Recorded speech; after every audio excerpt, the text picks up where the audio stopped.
In a political bombshell that has thrown shockwaves throughout all corners of South Africa, African National Congress ANC Secretary-General Mbalula has gone on public record to call for President Cyril Ramaphosa to be arrested and jailed with immediate effect.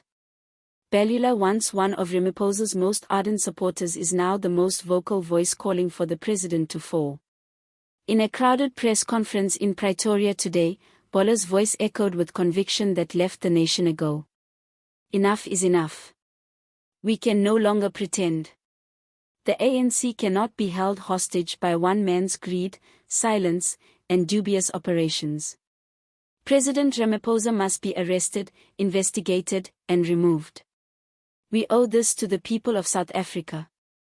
The force of Mbalula's words was a hammer blow. The ANC has had decades of bruising scandals, but never before has a sitting Secretary-General so vocally unleashed war against the president. Party elders, journalists, and shock supporters witnessed the man who was once regarded as Ramaphosa's bulldog, now demanding he be handcuffed like any common criminal. Behind the unrestrained storming lies a months-long brewing scandal that only broke into public view last week when a chain of explosive leaks made headlines. The documents say confidential sources map out clandestine transactions that reach far beyond South Africa's borders, off-the-books contracts with foreign private security companies, secret weapons purchases, and multi-million rand transactions transferred via shell companies listed in tax havens. None of these activities, Mbalula asserted, was sanctioned by Parliament or represented anywhere in the national budget. Standing at the podium, surrounded by stern-faced aides, Mbalula's anger was palpable. Ramaphosa has been working behind the scenes and falsely claiming to lead in the open, he said. His voice trembled with rage. He's misled us all. These are no longer rumors. I've looked at the papers. I've looked at the signatures, and I won't be quiet another day. For a split second, Mbalula hesitated, searing the rows of cameras aimed at him. I stood with the president when the party was under attack. I defended him in Parliament, in the media, in our NEC meetings. I silenced critics for him. But now he defends criminals and covers up his own crimes. That's not leadership, that's betrayal. Following the declaration, the room broke out in questions. Reporters yelled over one another, calling for information. Mbalula brandished a thick brown folder, edges worn from what appeared to be late-night fevered reading. This is just a small portion of what we have, he declared, holding the folder aloft. These documents go to the National Prosecuting Authority.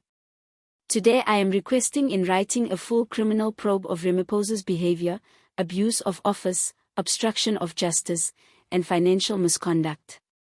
Mbalula's ultimatums did not stop there. He urged the South African Police Service to desist from playing bodyguard for the elite and attend to their duty. There is no special law for the powerful, he bellowed. Ramaphosa must be treated the same way any ordinary South African would be treated. He is not superior to the Constitution.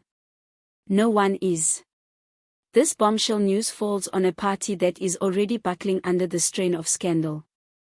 Only last month, the sensational arrest of ANC chairperson Guided Mentes in another country sent wild rumor mill spinning with talk of a wide-ranging international corruption network that might trap the president. There were whispers behind closed doors. At Latuli House for weeks now with Mbala's defiant rebellion. However, the rumors have erupted into a roar. A high ANC source who asked not to be named characterized the mood within the ruling party as a ticking time bomb. He said, "We never thought Mbalula would crack like this. He's witnessed too much and he's aware that if he keeps quiet, the whole house will come crashing down on him as well. But believe me, he's not the only one. More are on their way." Indeed, more than 40 senior ANC members are reported by several sources to be planning to resign in mass or openly criticize the president if the NEC fails to take action in days.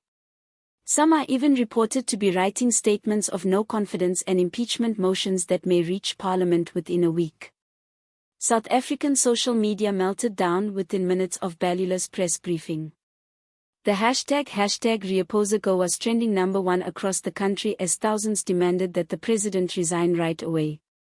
Spontaneous protests erupted on streets in some of Johannesburg and Cape Town, with demonstrators bearing placards calling for accountability. Some even chanted Mbula's lines, "No elite law, no elite law." Predictably, opposition parties wasted no time pouncing on the chaos. EFF leader Julius Malema took to X, formerly Twitter, to gloat, "Welcome to the truth, Mbalula. We've been telling you this for years. Arrest him. Clean the house." DA leader John Steenhuisen called for Parliament to be reconvened immediately. "The ANC can no longer be trusted to police itself," Steenhuisen said. "Ramaphosa must face an open inquiry and the full force of the law."